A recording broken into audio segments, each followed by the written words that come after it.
Fashion, Bowie, dancing, Warhol, Soho, NoHo, Vogue, dancing. So what are you wearing? Probably oil.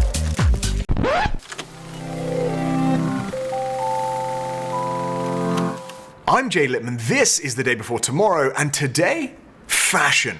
An industry that gives us the clothes on our back, historically important moments like this, and a hot mess of sustainability issues. So on this episode, we'll uncover the dark side of the industry's environmental footprint, its greenhouse gas emissions, microplastics, and overall waste. And to do that, we're going to do something a little bit different. We'll take you on a journey through the life of one lone polyester shirt, that little git. They are going to absolutely loathe this shirt by the end of this.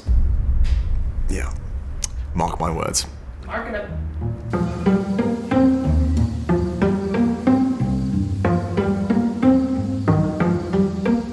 Meet polyester shirt, or shirt for short.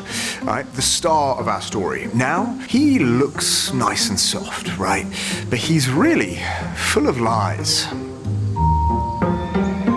You might think his story starts here, on a delightful little farm. But our story begins somewhere slightly less delightful. An oil rig. That's right, an oil rig. A lost set from Goldman, right? One of the greatest video games ever made. We're here because shirt is made from oil, specifically polyester, which makes up more than half of all global fiber production. You see, polyester is made from plastic, which is made from petrochemicals, chemicals that are derived from oil and gas used to produce a myriad of fashion objects like our star shirt or your fancy vegan leather jacket. Vegan leather, by the way, a brilliant rebranding from pleather by the fossil fuel industry. Honestly, a Bond villain level stroke of genius while we're on the Bond theme. So, getting back to shirt. Each year, about 70 million barrels of oil are sent to factories where they are converted into fibers that are spun to create shirt. The manufacturing of shirt and his friends account for about 1.5 trillion pounds of greenhouse gas emissions every year. That's the equivalent of 185 coal power plants. And while this could be the subject of a whole other episode, I should note the poor working conditions of the people who make Shirt and his friends in those factories. Now, once Shirt is made, he gets sent out to a store along with millions of others and is purchased. He's taken home, he's worn, he's washed. Each and every time that happens, microplastics from that shirt are shed and enter into the water treatment system that cannot catch those microplastics before they enter our water sources. And after all those washes, when he's worn out or out of fashion, right, where does Shirt's story end?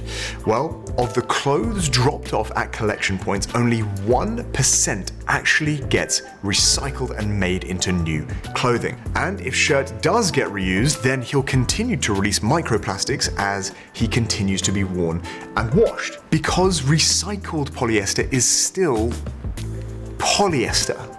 Once an oil shirt, always an oil shirt. The most likely final scenario for Shirt is that he'll be part of the 90-ish% of those total fiber used for clothing that is ultimately incinerated or sent to landfill. And once he's in that landfill, he'll take a decade or more to fully disintegrate. So at the end of the day, creating Shirt used oodles of oil and produced massive amounts of greenhouse gas emissions.